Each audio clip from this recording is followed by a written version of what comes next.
Não, a nós, durante a conferência de imprensa, a anunciar Congresso 4 de outubro, Congresso de nossa organização política AVP. AVP é um partido de história, de trajetória, maneira nossa visa, a para na cuna de diferentes desenvolvimentos na grande para país Europa. Nós mira manejo inovativo de infraestrutura, de manejo de energia, de manejo social, de manejo econômico.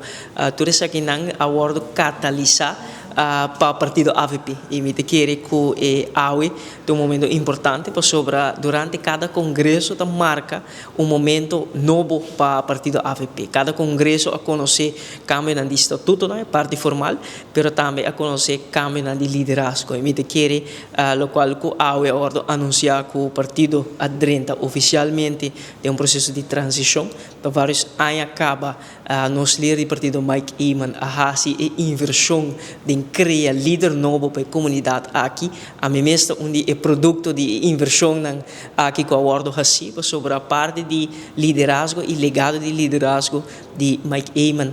Também está também com o carinho do povo, ela serve sua comunidade, ela dedica sua vida no serviço público, mas também ela faz a inversão necessária para criar líder novo para a comunidade aqui. E na januário ela anuncia que não lo continua mais como líder político de nossa organização partido AVP.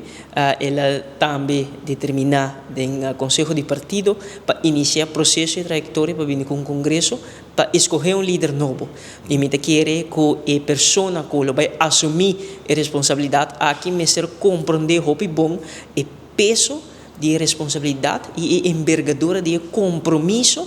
Questo aqui também é conhece sobre liderazgo, significa servir, liderazgo significa pôr o bem-estar de outro promessa que são de bom mês. E me quer toda gente que é líder tem um momento que não tem que fazer, o qual o liderazgo está exigindo.